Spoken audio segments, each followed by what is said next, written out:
ዛሬ የምናከብረው ዋንጫ መሆን ዋንጫውን አይደለም፣ ዋንጫውን ያስገኘውን ትጋትን ነው። ዛሬ የምናደንቀው ስኬትን አይደለም፣ ስኬት የወለደው ራዕይ ነው። ሴንተር ኦፍ ኤክሰለንስ ፎር ሄልዝ ኖርዝ ጎጃም ፍሮም አማራ ሪጅን ዊዝን 6 ይርስ ብለናል አይደል? ስለዚህ የምናከብረው ስኬትን ሳይሆን ስኬት የወለደውን ራዕይ አንድነትና ቁርጠኝነትን ነው። ዛሬ በእጃችን የምናሳካው ዋንጫ የአንድ ሰው ስኬት ሳይሆን የብዙ እጆች ድካም፣ የብዙዎች አእምሮና ጥበብ፣ የብዙ ልቦች ቁርጠኝነት የተዋሃደበት የድል ምልክት ነው። ዛሬ አንደኛ ሆነናል፣ ነገ ደግሞ የራሳችን ክፍታ ለማለት እንሰራለን።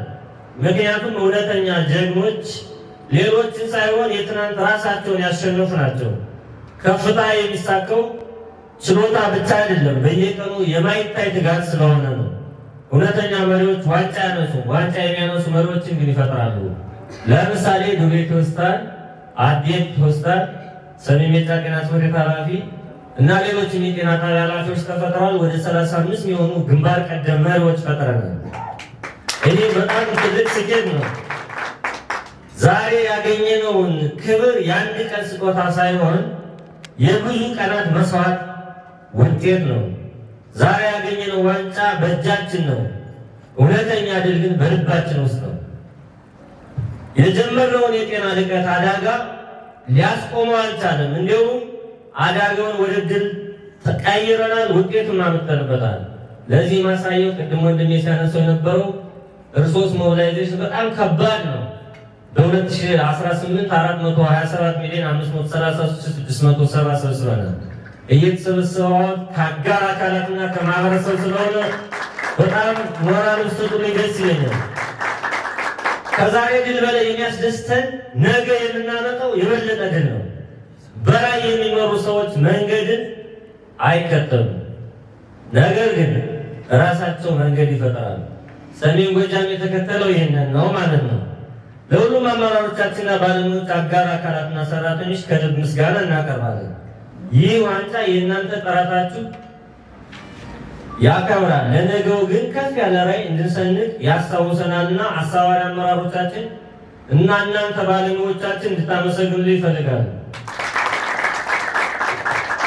የዋንጫ አሸናፊ መሪዎች ውጤቱን ብቻ አያመጣም፣ ተስፋን ይገነባሉ፣ ሰዎችን ያነሳሳሉ፣ ተቋማትን ይለውጣሉ፣ ታሪክ ይፈጥራሉ። ለዚያም ነው ሰሜን ጎጃም ሴንተር ኦፍ ኤክሰለንስ ፎር ሄልዝ ኖርዝ ጎጃም ፍሮም አማራ ሪጅን ዊዝን 6 ይርስ ደጋግሜ የምናገረው ኢንተርናላይዝ እንድታደርጉት ነው እንጂ ሌላ አይደለም። በተለይ ይህንን አዳራሽ በጣም እወደዋለሁ።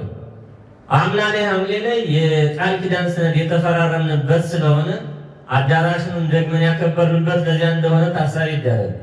ዛሬ ዋንጫ የተቀበልነው መሪዎችና ባለሙያዎች የዛሬ አሸናፊዎች ብቻ ሳንሆን የነገ ታሪክ ፈጣሪዎች መሆናችንን በልባችን እንድናስቀምጥ እጠይቃለሁ።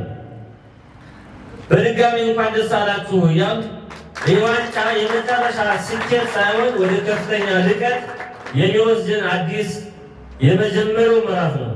ያደገ ማህበረሰብ የልቀት ምልክት ነው። አመሰግናለሁ። ወንድሜ ማስቴ አንድ ነገር በባለፈው ሲያነሳ ሰምቼው ደስ ይለኛል። ይህ ቃልዋ ሰው ደረጃ የሚያውቀው ደረጃ ያዘ ሰው ደረጃ ያላዘ ሰው ሊያውቀው አይችልም። እንኳን ደስ አላችሁ።